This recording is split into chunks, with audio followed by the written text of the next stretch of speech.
Good morning friends. यह video जो है सीटेट के लिए है। सीटेट में जो लोग भी अब की बार 2023 में एग्ज़ाम देने वाले हैं उनके लिए हिंदी विषय का, हिंदी पेडागोजी का वन शॉर्ट वीडियो है। आइए इसी लेक्चर में पूरे हिंदी का पेडागोजी कंप्लीट किया जाएगा। इसलिए आप हमारे चैनल पे अगर नए हैं तो आप हमारे चैनल को सब्सक्राइब करें, क्योंकि इसी तरह के रिलेटेड वीडियो जो है आपके सीटेट एग्ज़ाम के लिए लगातार जो है इस चैनल पे, इस RK स्मार्ट लर्निंग पे अपलोड होते रहेंगे। और अगर वीडियो पसंद आए तो आप उसको लाइक करिएगा। तो आज हम ज़्यादा समय नहीं लेते हुए भाषा से स्टार्ट करते हैं। यह Hindi pedagogy one short video है जिसमें सीटेट का पूरा सिलेबस जो पेडागोजी का है कंप्लीट किया जाएगा। और ज़्यादातर क्वेश्चंस जो है आपको इसी में से देखने को मिलेंगे आपके पूरे एग्ज़ाम में, पूरे पैटर्न के साथ। यही जो क्वेश्चंस, अधिकांश क्वेश्चंस इसमें मैं क्वेश्चंस भी कराऊंगा, थ्योरी भी कराऊंगा, यानी कि आपका पूरा पेडागोजी का सिलेबस इसी में कवर हो जाएगा। और हम भाषा से स्टार्ट करते हैं। और आप जो है इसको वन शॉर्ट वीडियो के रूप में आप इसको पेन और पेपर के साथ नोट करते हुए इसको रिवीजन करें बार बार, और एग्ज़ाम के लिए बिल्कुल निर्भीक रहें। और आपके लिए रिलेटेड कंटेंट वीडियो और पेपर एनालिसिस के वीडियो जो है यहाँ पे मिलते रहेंगे। आप भाषा हम स्टार्ट करते हैं। भाषा विचारों की अभिव्यक्ति, महसूस करने व चिंतन का एक साधन है। भाषा जो है एक, जैसे कि आप विचारों और अपनी अभिव्यक्ति महसूस करने व चिंतन का एक साधन भी है। भाषा के माध्यम से हम अपने विचारों को एक दूसरे के बीच में शेयर करते हैं। तो आप भाषा की परिभाषा के रूप में आप इसको इस्तेमाल कर सकते हैं। भाषा के रूप, भाषा के 3 रूप हैं। पहला है मौखिक भाषा, दूसरा है लिखित भाषा, तीसरा है सांकेतिक भाषा, जिसमें हम संकेत के माध्यम से किसी बात को कहते हैं या दूसरों तक पहुंचाते हैं, उसको सांकेतिक भाषा। लिख करके हम अगर किसी संदेश को, जैसे संदेश बॉक्स में लेटर डालते हैं हम स्पीड पोस्ट में, तो वहाँ पे लिखित भाषा का प्रयोग होता है। मौखिक भाषा जो है हम एक दूसरे व्यक्ति तक बोल करके या किसी के माध्यम से बोल करके संदेश पहुँचाते हैं। तो भाषा के मुख्य 3 रूप हैं, आपको ये याद रखना है। सीटेट के लिए बहुत बार जो रिपीटेड क्वेश्चन पूछे गए हैं। लिखित भाषा मौखिक भाषा की अपेक्षा अधिक अस्थायी है, यानी कि मौखिक भाषा के लिए जो है आप लीगली, बिना रिकॉर्डिंग के, बिना वॉइस रिकॉर्डिंग के आप लीगली जो है इस्तेमाल नहीं कर सकते। लेकिन लिखित भाषा जो है आपके लिए ज़्यादा अस्थायी रहती है। इसमें जो सेंटेंस हैं वाक्य बहुत स्पष्ट लिखे रहते हैं, जिससे कि लोग पढ़ करके भी उस चीज़ को समझ सकते हैं। भाषा अर्जन, जैसे यहाँ पे एक हमने जो है मीम्स बनाए हैं जहाँ पे भाषा का अर्जन होता है, यानी भाषा का अर्जन जो है और भाषा अधिगम, ये दोनों अलग अलग चीज़ें हैं। अब हम इसके बारे में थोड़ा डिफरेंशिएट करेंगे, भाषा अर्जन और भाषा अधिगम में अंतर क्या है। भाषा अर्जन और भाषा अधिगम, पहला अवचेतन प्रक्रिया, जो अवचेतन प्रक्रिया है। भाषा अधिगम चेतन प्रक्रिया। स्वाभाविक प्रक्रिया, नियमबद्ध प्रक्रिया। भाषा अर्जन अनौपचारिक प्रक्रिया है, भाषा अधिगम औपचारिक प्रक्रिया है। मातृभाषा, भाषा अर्जन में मातृभाषा आती है, और भाषा अधिगम के माध्यम से हम दूसरी भाषा को सीखते हैं। लक्ष्य भाषा व मातृभाषा, यानी कि जिसको हम लक्ष्य भाषा कहते हैं, भाषा अर्जन में हम मातृभाषा को ही सीखते हैं, वो हमारी लक्ष्य भाषा होती है। भाषा के विविध रूप, भाषा मुख्यतः 3 प्रकार की हैं भारत में। पहली है मातृभाषा, दूसरी है राष्ट्रभाषा, तीसरी है राजभाषा।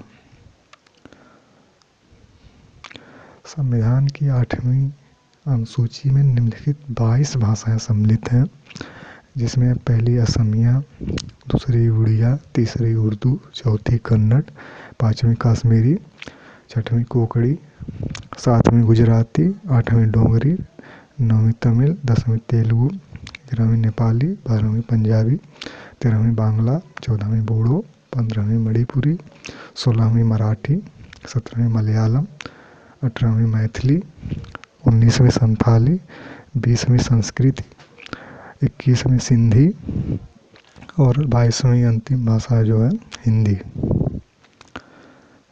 नोम चोम्स्की भाषा अधिकरण यंत्र (LAD) के माध्यम से मनुष्य में भाषा अर्जित करने की जन्मजात क्षमता होती है।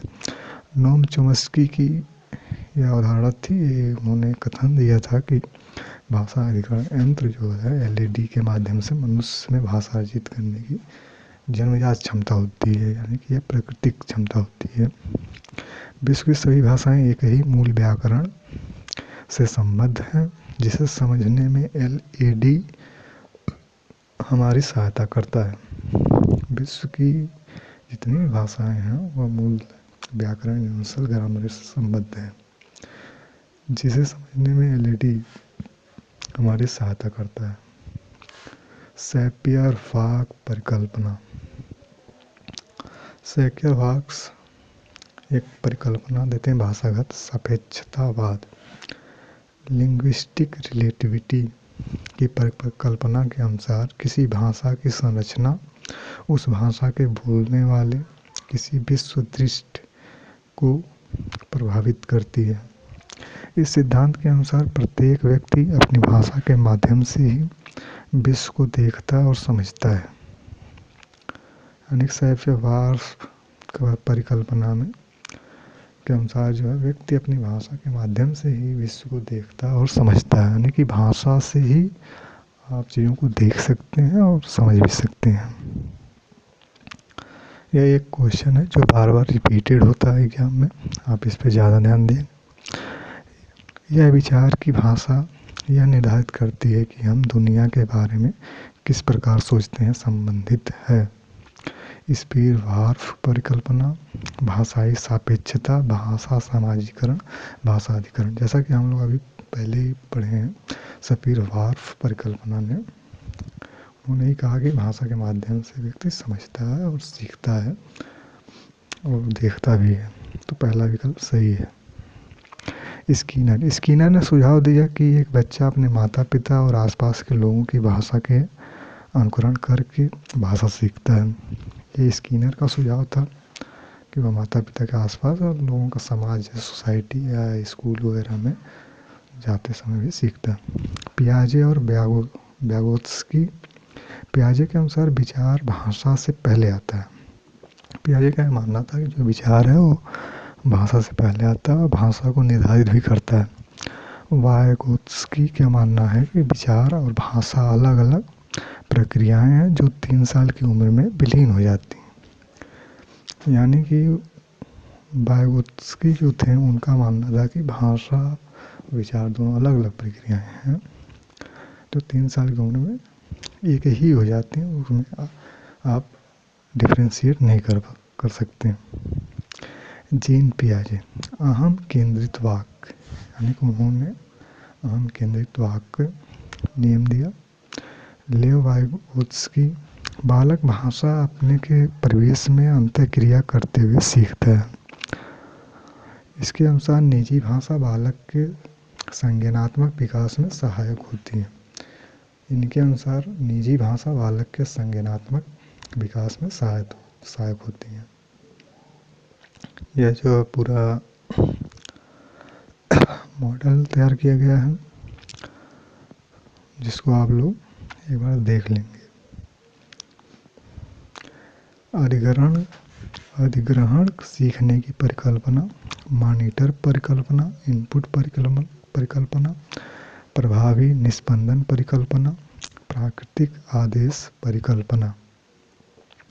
भाषा कौशल जो 4 होते हैं, सुनना, बोलना, पढ़ना, लिखना, और इसको आप इसी क्रम में याद रखेंगे क्योंकि एग्जाम में आपसे क्रम भी पूछा जाता है कभी कभार। तो भाषा कौशल में पहले सुनना आता है, फिर बोलना आता है, फिर पढ़ना आता है, फिर लिखना आता है। पढ़ना दो तरह से हो सकता है, मौन पठन जिसको आप मन में ही पढ़ते हैं, स्वर पठन यानी आप आवाज़ में बोल बोल कर पढ़ते हैं। लेखन के प्रकार, लेखन 3 प्रकार के होते हैं, सुलेख, श्रुतलेख, अनुलेख। यानी कि लेखन जो है 3 प्रकार के, सुलेख, श्रुतलेख, अनुलेख। भाषाई विकार, भाषाई विकार में अफेसिया, डिसलेक्सिया, डिस्ग्राफिया। डिस्ग्राफिया जहाँ है जिसमें लिखने में बच्चे को दिक्कत आती है, डिस्ग्राफिया। भाषा शिक्षण की प्रमुख विधियाँ, भाषा शिक्षण की निम्नलिखित 6 और 7 विधियाँ हैं। पहली है व्याकरण विधि, दूसरी है व्याकरण अनुवाद विधि। यानी कि आप इसको क्रम से याद करेंगे तो आराम से याद हो जाएगी। यानी कि व्याकरण विधि, फिर व्याकरण अनुवाद विधि, फिर प्रत्यक्ष विधि, सम्मिश्रण विधि, संप्रेषण परक विधि, आगमन विधि, निगमन विधि। व्याकरण विधि को जानते हैं। इस विधि के अंतर्गत अन्य भाषा के नियमों को कुछ शब्दों के साथ सिखाया या याद कराया जाता है। इसके बाद शब्द संयोजन और व्याकरणिक नियमों के आधार पर भाषाएं अभ्यास कराए जाते हैं। व्याकरण अनुवाद विधि, यह विधि 19वीं सदी के अंत तक परंपरागत और मान्य विधि के रूप में प्रचलित रही। इसमें व्याकरण और अनुवाद 2 विधियां परस्पर संयोजित हैं। प्रत्यक्ष विधि, व्याकरण अनुवाद विधि की अनेक सीमाओं के कारण प्रत्यक्ष विधि का आविर्भाव हुआ। इसे मौखिक वार्तालाप विधि भी कहा जाता है। इस विधि में शिक्षार्थी की मातृभाषा भी मध्यस्थता के बिना अन्य भाषा सिखाई जाती है। सम्मिश्रण विधि, इस विधि के अंतर्गत भाषा शिक्षण की प्रक्रिया में व्यवहारिक पक्षों का सम्मिश्रण है। इस सम्मिश्रण विधि में शिक्षक भाषा शिक्षण के विभिन्न उद्देश्यों के अनुरूप और शिक्षण प्रक्रिया के विभिन्न चरणों पर किसी भी विधि का चयन कर सकता है। प्रत्यक्ष विधि की प्रक्रिया को और सुदृढ़ बनाते हुए संप्रेषक परक विधि का विकास हुआ। यानी कि जो हमारी प्रत्यक्ष विधि थी उसको सुदृढ़ करने से संप्रेषण परक विधि का विकास हो गया। भाषा प्रयोग सीखने में ही भाषा की संरचना सीखना है। आगमन विधि, आगमन विधि में मुख्यतः आप उदाहरण से नियम की ओर जाते हैं, विशिष्ट से सामान्य की ओर जाते हैं। निगमन विधि में हम यहाँ पे निगमन विधि में आप नि से नियम से उदाहरण और सामान्य से विशिष्ट की ओर जाते हैं। शिक्षण के त्रिआयामी सूत्र, अध्यापक, छात्र, विषय वस्तु, ये सबको पता रहता है, आप इसको ध्यान रखेंगे। अध्यापक, छात्र, विषय वस्तु। शिक्षण सूत्र, ज्ञात से अज्ञात की ओर, यानी कि हम पहले ज्ञात चीज़ों से फिर अज्ञात की ओर बढ़ते हैं। मूर्त, पहले हम ठोस चीज़ों से फिर अठोस चीज़ों यानी मूर्त और दृढ़ चीज़ों की तरफ बढ़ते हैं। सरल, पहले सरल सीखते हैं फिर जटिल की ओर जाते हैं। शिक्षण सहायक सामग्री, दृश्य सामग्री, श्रव्य सामग्री, दृश्य श्रव्य सामग्री, क्रिया सहायक सामग्री, ये 4 सामग्रियाँ हैं।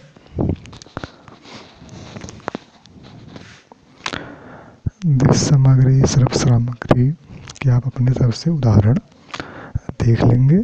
मैं जो है टाइम आपका ज़्यादा ना लगे इसलिए मैं रिविजन के तौर पे जल्दी आगे बढ़ रहा हूँ। मूल्यांकन एवं उपचारात्मक शिक्षण, यह भी बच्चों में डायग्नोज किया जाता है, यानी कि मूल्यांकन करके उसकी कमियों को दूर करना उपचारात्मक शिक्षण होता है। उपलब्धि परीक्षा, इस परीक्षा के प्रमुख उद्देश्य का अनुमान लगाना होता है कि शिक्षण कार्यक्रम में शिक्षार्थियों ने क्या सीखा, भाषा कौशलों को कहाँ तक सीख पाया और उनके आधार पर भाषा का प्रयोग किस हद तक उपयुक्त ढंग से कर पाया है आदि।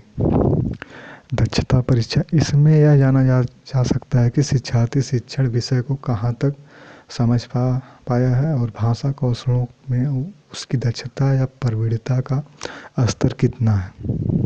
अभिरुचि परीक्षा, इससे यह पता चलता है कि शिक्षार्थी भाषा सीखने के लिए उपयुक्त अभिरुचि रखता है अथवा नहीं। यह भी अनुमान लगाया जा सकता है कि शिक्षार्थी अपेक्षित शिक्षण में सफल हो पाएगा या नहीं। इसके लिए यह आवश्यक नहीं है कि शिक्षार्थी को लक्ष्य विषय का पूर्व ज्ञान हो, किंतु दक्षता परीक्षा के लिए लक्ष्य विषय का ज्ञान होना आवश्यक है। बहुभाषिकता, बहुभाषिकतावाद भारतीय अस्मिता का अभिन्न अंग है। यानी कि हमारे भारत देश में बहुत सी भाषाएं हैं।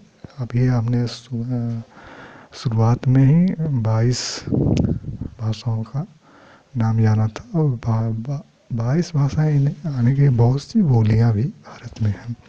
भाषाएं विविधता या बहुभाषावाद दोनों एक ही बातें हैं। शिक्षा में द्विभाषावाद यानी कि अंग्रेजी और हिंदी। पाठ्य पुस्तक आप याद रखेंगे, रिमझिम पहली कक्षा के लिए हिंदी की पाठ्य पुस्तक है।